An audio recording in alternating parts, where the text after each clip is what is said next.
Okay, तो आज हम लोग एनपीओ का अगला पार्ट कर रहे हैं, क्वेश्चन नंबर 1 का डी। ठीक है, आज जो हमें करना है वो क्या है, फिल इन द ब्लैंक्स।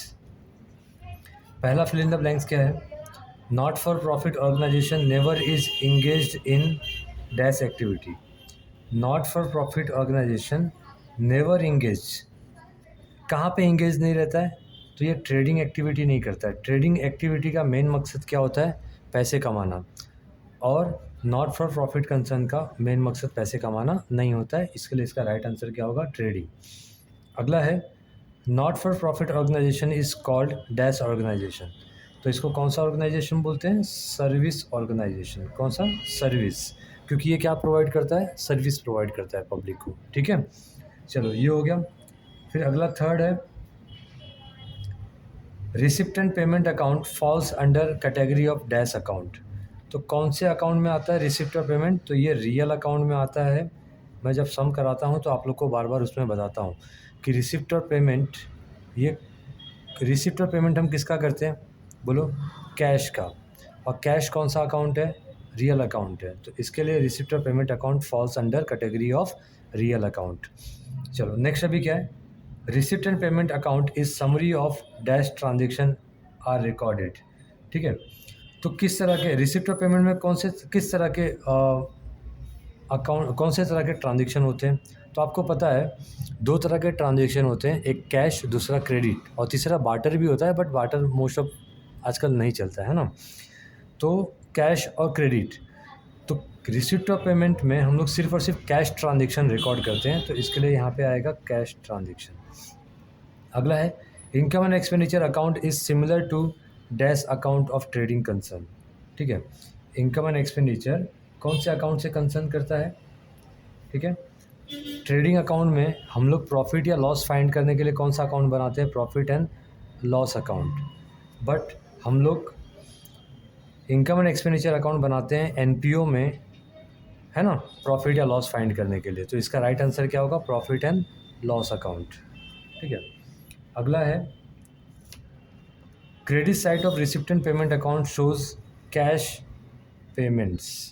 ठीक है, जो रिसिप्ट एंड पेमेंट अकाउंट हम बनाते हैं उसके डेबिट साइड में क्या होता है, रिसिप्ट, और क्रेडिट साइड में क्या होता है, पेमेंट। ठीक है, क्रेडिट साइड में क्या होता है, पेमेंट होता है। ठीक है, ओके, तो यहाँ पे क्रेडिट साइड में क्या आएगा, पेमेंट आएगा। तो right answer will be payment. Okay, next अभी क्या है, 7 वाला देखो, income and expenditure account is dash account. तो इनकम एंड एक्सपेंडिचर अकाउंट कौन सा अकाउंट है, ये है नॉमिनल अकाउंट। क्यों, क्योंकि डेबिट साइड में हम लोग इनकम एंड एक्सपेंडिचर के डेबिट साइड में हम लोग क्या रिकॉर्ड करते हैं, एक्सपेंस, और क्रेडिट साइड में क्या रिकॉर्ड करते हैं, इनकम।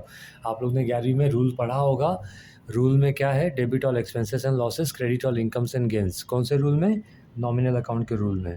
तो इसका राइट आंसर क्या होगा, नॉमिनल अकाउंट होगा। ठीक है, नेक्स्ट अभी क्या है, Mumbai university prepares dash account instead of profit and loss account. तो मुंबई यूनिवर्सिटी कौन सा अकाउंट बनाएगी, ये बनाएगी income and expenditure account. Income and expenditure account, sorry, income and expenditure account, Mumbai university. ठीक है, ओके, नेक्स्ट अभी क्या है, subscription received from the members is considered as dash receipt. सब्सक्रिप्शन जो अपने को हमारे मेंबर से मिलता है उसको हम लोग बोलते हैं रेवेन्यू रिसिप्ट। दो तरह के रिसिप्ट होते हैं, दो तरह के एक्सपेंस होते हैं। ठीक है, याद रखना, दो तरह के रेवेन्यू, दो तरह के रिसिप्ट। देखो, सॉरी, दो तरह के रिसिप्ट होते हैं और दो तरह के क्या होते हैं, पेमेंट्स होते हैं। इस चीज़ को समझ लो, एग्ज़ाम में क्वेश्चन को घुमा के भी पूछ सकता है। रिसिप्ट होता है रेवेन्यू और कैपिटल। ठीक है, पेमेंट भी होता है रेवेन्यू टाइप का और कैपिटल टाइप का। इसके कुछ एग्जांपल बता देता हूँ, जैसे कि हम लोग ने मेंबर्स के पास से क्या लिया, फीस लिया, है ना, सब्सक्रिप्शन लिया, तो वो क्या हो गया आपका रेवेन्यू, क्योंकि वो सब्सक्रिप्शन बार बार आएगा। रेवेन्यू जो होता है ना वो बार बार होता है, कैपिटल जो होता है वो कभी कभार होता है ना। तो कैपिटल रिसिप्ट जो होता है, जैसे कि समझो हमको लीगेसी मिला, डोनेशन फॉर बिल्डिंग फंड मिला, मतलब जैसे कि स्पेशल फंड, तो ये सब किस में आता है? कैपिटल रिसिप्ट में आता है। ठीक है। रेवेन्यू रिसिप्ट में क्या आएगा? आपका subscription, fees collection etcetera. Payments में अगर आप सैलरी पे कर रहे हो, वेजेस पे कर रहे हो, है ना, जो स्टेशनरी के एक्सपेंसेस है, तो सब किस में आएगा? रेवेन्यू एक्सपेंडिचर में आएगा, यानी रेवेन्यू पेमेंट्स में। और जैसे कि आपने कोई फर्नीचर खरीदा, उसके लिए आपने पेमेंट किया, है ना, तो किस में आएगा? कैपिटल पेमेंट में आएगा, यानी कैपिटल एक्सपेंडिचर में आएगा। ठीक है, चलो ये हो गया। अगला है the transaction recorded in income and expenditure account are related only to dash year. Income and expenditure में जो हम एक्सपेंसेस रिकॉर्ड करते हैं या फिर इनकम रिकॉर्ड करते हैं, यानी ट्रांजेक्शन, वो सिर्फ और सिर्फ किससे बिलोंग करता है? करंट ईयर से बिलोंग करता है। कौन सी ईयर से? करंट ईयर से। ठीक है, तो ये था आपका D, fill in the blanks. I hope आप लोग को समझा होगा तो कमेंट में ज़रूर लिखना, और लाइक ज़रूर करना, शेयर करना अपने फ्रेंड्स के बीच में। ठीक है, चलो, थैंक यू, बाय।